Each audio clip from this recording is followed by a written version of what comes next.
어, 그러니까 많은 분들이 우려했던 그럼 민주당의 승리가 가능하겠느냐? 어, 시작해서 승리한 이후에 제대로 연합이 유지가 되겠느냐? 이런 고민들이 있죠. 저는 우리가 음, 지금 상황에서 질문을 잘 던지고 그 질문에 대한 아주 정확한 유효적절한 답을 찾아야 된다고 생각합니다. 어, 굉장히 중요한 질문 저는 한 두 가지라고 보는데 무엇으로 연합을 할 것인가? 뭘로 연합할 것이냐? 연합의 목적이 무엇이냐가 중요하죠. 그 다음에 어떻게 연합할 것인가? 지금은 이 두 가지가 굉장히 중요한 질문이라고 생각합니다. 뭘로 연합하느냐? 지금 가장 많이 얘기 나오고 있는 게 정권 심판론, 그 다음에 반윤연대, 뭐 이런 것들이 나오고 있죠. 참고로 저는 반윤연대가, 반윤연대가 이만하면 정권 심판론은 그거보다 작은 단위라고 봅니다. 반윤연대는 국민의힘의 현역 의원들 사이에서도 반윤연대가 이루어질 수 있죠. 대표적으로 쌍특검이 재의결될 경우에 찬성표를 던질 수 있는 사람들은 우리가 소위 말하는 반윤연대 그룹에 집어넣을 수 있을 겁니다. 그런데 이 사람들이랑 같이 선거를 치르기는 쉽진 않겠죠.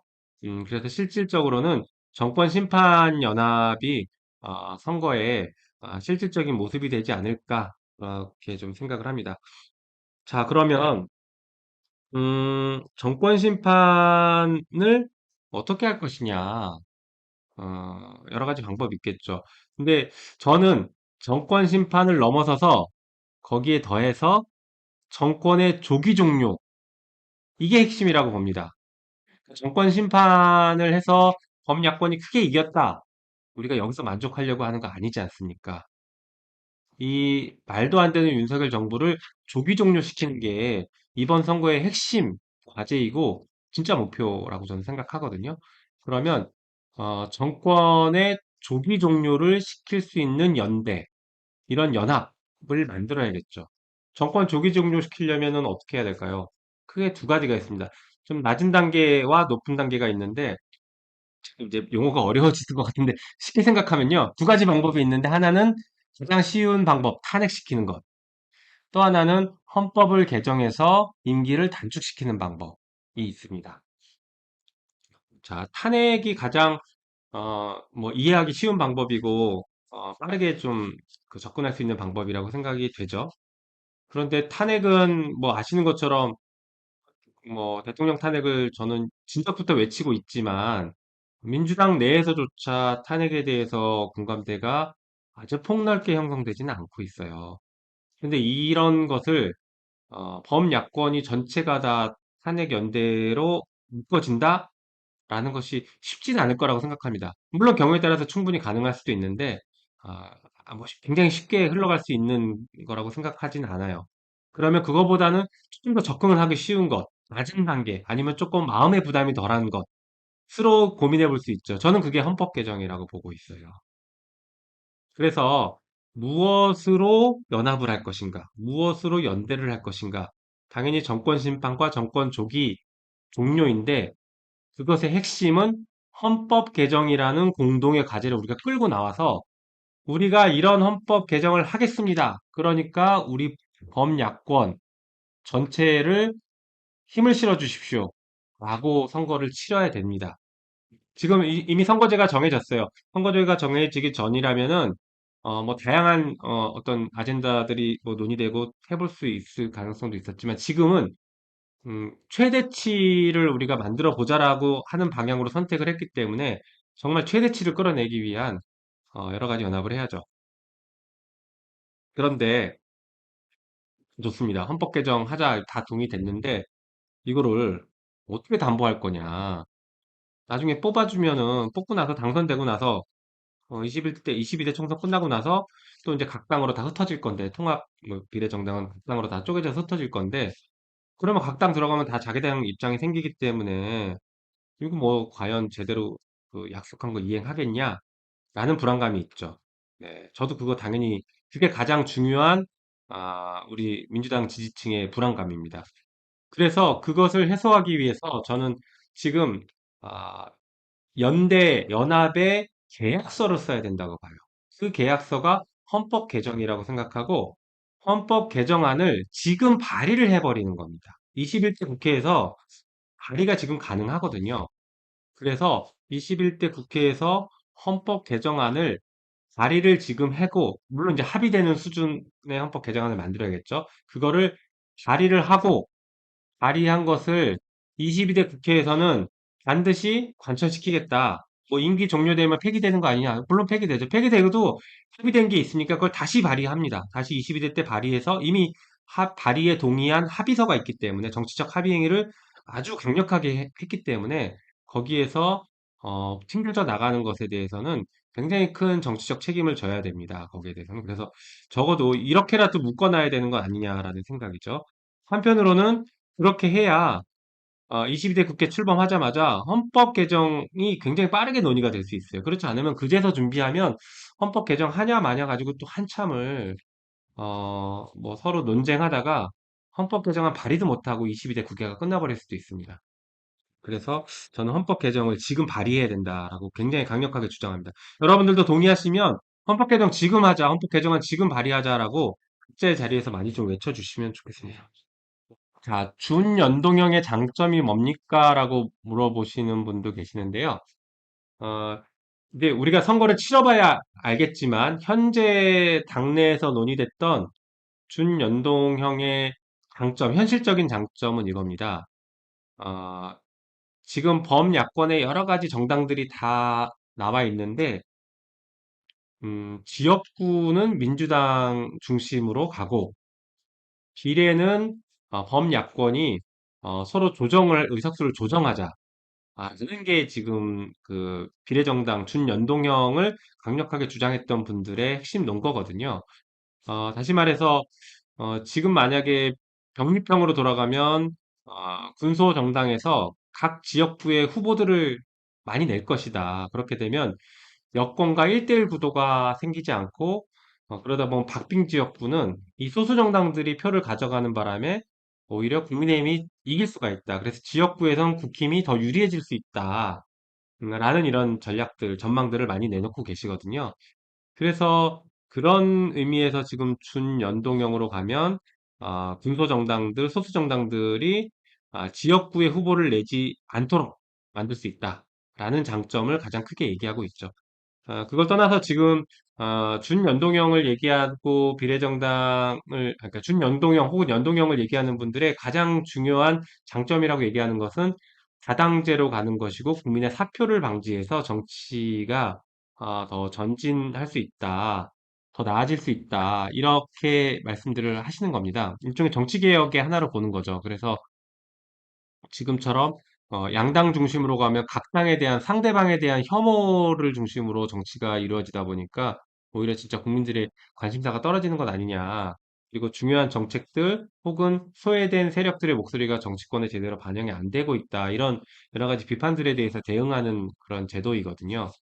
그런데 이게 저는 준연동형 혹은 연동형으로 가서 다수정당 제도로 간다고 하더라도 반드시 해결되느냐? 글쎄요, 저는 세모입니다. 왜 그런지 아십니까? 지금 정치개혁의 핵심이라고 얘기하고 있는 이런 여러 가지 이제 국민을 닮은 정당, 국민의 목소리가 제대로 대변되는 그런 정치의 핵심은 뽑아줬더니 이 사람들이 배신을 하더라라는 걸 우리가 경험했기 때문에 얘기하고 있는 거예요.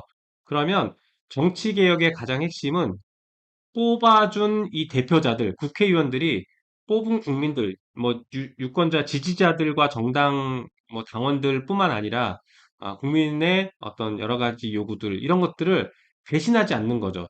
예를 들면은 민주당이 검찰개혁 하겠다라고 해서 표를 받았으면 검찰개혁 해야죠. 검찰개혁 안 하면 안 돼요. 이게 배신하는 거거든요. 이게 이런 게 문제였던 거죠. 언론개혁 하겠다고 약속하고 표를 받았으면 언론개혁을 해야죠. 안 하면 그게 국민에 대한 배신인 것이죠. 윤석열 정부 지금 대통령 그 공약 다 뒤집고 있지 않습니까? 이게 바로 뽑아준 사람들에 대한 배신이거든요. 대의제를 흔드는 우리가 정치를 혐오하게 되는 가장 큰 원인이 이런 것들이거든요. 그러면 다시 말해서 정치개혁의 본질은 뽑아준 사람을 배신하지 않고 대의제를 제대로 실현시키는 방식으로 가야 됩니다. 그래서 그게 다당제로 가느냐 아니면 양당제로 가느냐에 따라서 결정적으로 달라지는 게 아니에요. 어떻게 보면은 이 뽑아준 국회의원을 시민들이 수시로 감시하거나 필요한 경우에는 정치적 책임을 물릴 수 있게 하거나 아니면 소통을 굉장히 원활하게 만드는 제도들 이런 게 필요하죠. 예를 들면 뭐 국민소환제 같은 것들이 있거나 아니면 정당 같은 경우에는 당원들이 공직 선거를 할 때, 그러니까 국회의원 후보를 경선을 하거나 뽑을 때 아니면 그 국회의원을 평가할 때 당원 평가 정당의 정체성을 얼마나 실현했는지에 대한 것들, 이런 것들을 평가하는 항목을 늘려놓고 많이 만들어 놓으면 당원들 배신하지 않죠. 우리 당에서 국회의원이 됐는데 지금 탈당하고서 자기 자리 찾아가는 의원들 많이 있지 않습니까? 이게 전형적인 배신이거든요. 이런 배신을 사전에 좀 차단할 수 있게 만들어 놓자. 저는 이게 정치개혁의 시작이라고 보거든요. 그게 단절돼 있으니까 과거처럼 계파 중심으로 자꾸 공천을 하다 보니까 지금은 그게 굉장히 많이 옅어져 가고는 있습니다만 과거처럼 계파 중심으로 공천을 하다 보면 당원들이나 국민들, 그러니까 심지어 자기 지역구 주민들의 눈치를 볼 필요가 없어요. 왜냐? 어차피 뭐 A라는 지역은 항상 민주당이 나오면 당선되는 지역이면 민주당 후보가 되기만 하면 되는 거거든요. 그러면 후보가 되기 위해서는 당원과 지지자들, 국민들, 유권자들의 눈치를 볼 게 아니라 개파의 보스 눈치만 보면 됩니다. 그러다 보니까는 민주당이 어떤 선거 때 약속했던 것들이 중요한 게 아니에요. 개파의 보스에게 얼마나 충성하고 그 개파 보스가 더 좋은 자리를 가기 위해서 무엇을 할 것인가 이런 것들을 고민하게 되는 거죠. 예, 그래서 그런 것들을 깨트리는 게 정치개혁의 가장 중요한 일인데 선거제도 논의와 관련해서 그게 좀 빠진 채로 우리가 논의됐죠. 그래서 제가 계속 말씀드렸던 게 대의제 배신, 대의제 위기를 극복하는 게 정치개혁이고 선거제도도 그 바탕에서 시작돼야 된다라고 계속 말씀드렸던 겁니다. 지금 우리가 그 준연동형으로 방향을 잡았는데 이것은 이제 최대한 크게 이기자 라는 것으로 방향을 잡았다라고 보시면 됩니다. 그래서 범야권이 다, 그 시민사회 세력까지 다 함께 모여서 정권심판론이라는 굉장히 중요한, 가치를 내걸고 빅텐트를 치는 거고 그 안에 다 들어가는 거죠. 근데 우리가 진짜 중요하게 생각해야 되는 거, 놓치면 안 되는 것이 그 빅텐트에 들어갔더라도 민주당 단독 과반을 절대 양보하면 안 됩니다. 이게 핵심이에요. 민주당 단독 과반이 무너지는 순간 이 빅텐트는 순식간에 와야 됩니다. 왜냐? 대통령이 지금 윤석열 대통령이 이 빅텐트를 순식간에 와해시킬 여러 가지 장치들이 있거든요. 예를 들면은 민주당이 그 151석 이상을 못 얻었는데 소수 정당들에게 국민의힘이나 윤석열 정부가 장관 한 명씩 다 제안하면서 야 우리랑 같이 연합하자. 그렇게 되는 순간 예, 여서야대가 바뀌는 거죠. 예, 여대 야소가 되는 거죠. 민주당 단독 야당이 돼버린다, 자칫하면. 범여권이 형성되고 민주당 단독 야당이 돼요. 지금은 범야권의 국민의힘 단독 여당으로 우리가 지금 몰아가자라는 게 지금 이 선거제도의 핵심적인 방향인데 그것만 쫓아가다 보면 민주당이 잘못하면 고립됩니다. 그런데 민주당은 단독 과반을 반드시 유지해야지 윤석열 정부의 폭주를 막아낼 수 있어요. 막아낼 수 있습니다. 윤석열 정부가 지금 하려고 하는 나쁜 시도들을 민주당 151석으로 다 막아낼 수 있습니다. 대표적으로 계엄령도 막을 수 있어요. 그래서 151석을 어떤 일이 있어도 양보하면 안 됩니다. 우리가 선거 연합을 하더라도 민주당 151석을 양보하면 이것은 진짜 안 하니만 못하는 선거 연합이 될 수 있어요. 그거는 반드시 지켜야 된다고 생각합니다. 그래서 아까 제가 말씀드린 크게 두 질문, 무엇으로 연합할 것인가, 그리고 어떻게 연합할 것인가에 굉장히 중요한 기준이 되겠죠. 그리고 지역구는 어떤 전략으로 나눠갈 것인가. 그러니까 모든 지역구를 민주당만 단독으로 출마한다. 이렇게 또 주장하기 어려울 거예요. 틀림없이 다른 소수 야당에서, 소수 정당에서, 특정 지역구는 우리 당이 출마할 테니까 민주당은 포기해라. 이런 요구도 할 겁니다. 당연히 할 거예요. 그걸 어떻게 조율해 나갈 것인가. 그리고 그 지역이 현재 준비하고 있는 민주당 후보분들은 그럼 어떻게 배려를 해야 되는가. 이런 여러 가지 어려움들이 남습니다. 그 어려움은 쉽게 해결되지는 않을 거예요. 그렇지만, 아까 말씀드린 굉장히 중요한 그 가치를 같이 공유하면서 잘 조율해봐야죠. 그러니까 여기서 민주당한테 일방적으로 양보해라라고 접근하는 것은 굉장히 위험합니다. 범야권과 시민사회도 마찬가지로 접근하셔야 돼요. 민주당한테 무조건 양보해라라고 자꾸 얘기하시면은 안 됩니다. 말씀드린 민주당 단독 과반은 범야권과 시민사회 모두가 공동의 목적으로 만들어 주셔야 돼요. 그거 최소한은 거 만들어 놔야 됩니다. 네, 우리는 이미 뽑았더니 배신했다라는 경험을 여러 차례 했습니다. 자, 지난번에 박근혜 정권 촛불혁명으로 시민들이 무너뜨렸습니다. 그 뒤에 민주당 정권과 민주당의 다수다 국회를 만들었는데 시민들의 뜻을 충분히 성과로 내보이지 못했다라고 평가를 하셔서 지난 대선에 우리가 졌지 않습니까? 그러면 똑같이 마찬가지로 자, 이번에 범야권에게 우리 시민들이 자, 힘을 실어줄게. 그러면 조기 종료시켜. 라고 하는 것까지만 원하시고 바라는 게 아닙니다, 이제는. 자, 조기 종료시킨 다음에 그 다음 뭐 할래? 이거를 분명하게 이제는 보여드려야 됩니다. 그리고 그 약속을 실현시키려고 하는 노력을 해야죠. 그렇지 않으면, 시민들께서, 아, 민주당한테 다시 안 속아. 이렇게 얘기하실 수 있는 분들이 있습니다. 그래서 저는 이 부분도 매우 중요한 지점이라고 생각해요. 네. 아무튼 그 선거제도와 관련해서 이렇게 좀 말씀드렸고요. 선거제도 쭉 말씀드렸는데 핵심은 뭐라고요? 네, 헌법 개정을 합의서로 만들자. 이게 지금 단계에서의 핵심입니다. 헌법 개정으로 선거 연합을 이루자. 헌법 개정을 발의하자는 거죠.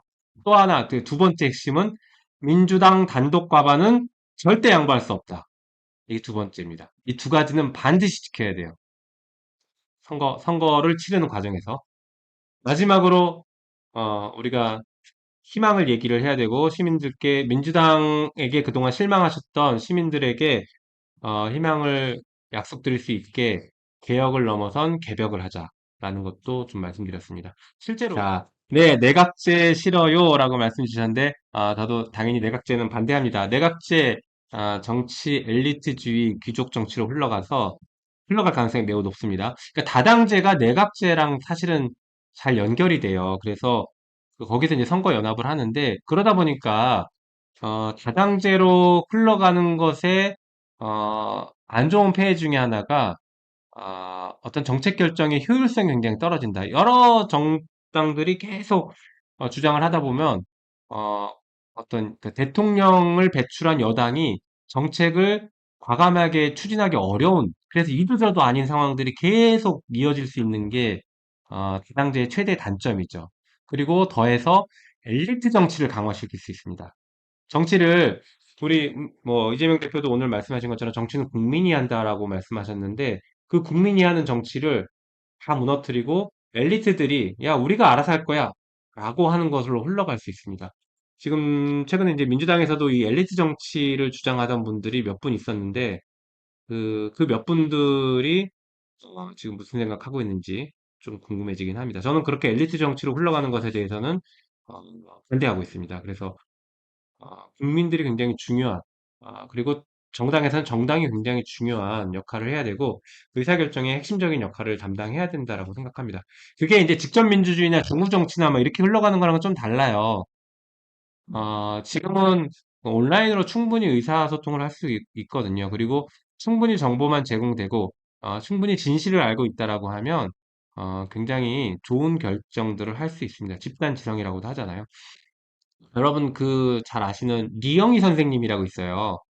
제가 리영희상 2회 리영희상 수상자이기도 한데 유성 사건을 가지고 그분이 말씀하셨던 게 그 얘기가 있어요. 이분은 진실을 굉장히 중요시 여겼던 분인데 가장 진실을 많이 아는 국민이 가장 애국자다. 이렇게도 표현을 하셨습니다. 저는 그 말이 되게 공감이 가더라고요. 그래서 국민들에게 자꾸 숨기려고 하는 것이, 정부가 자꾸 뭔가를 숨기려고 하는 것이 오히려 국민들의 눈과 귀를 닫아서 정권이 자기 마음대로 하려고 하는 가능성이 있다라고 생각합니다. 그래서 정보는 최대한 공개하는 것이 맞다.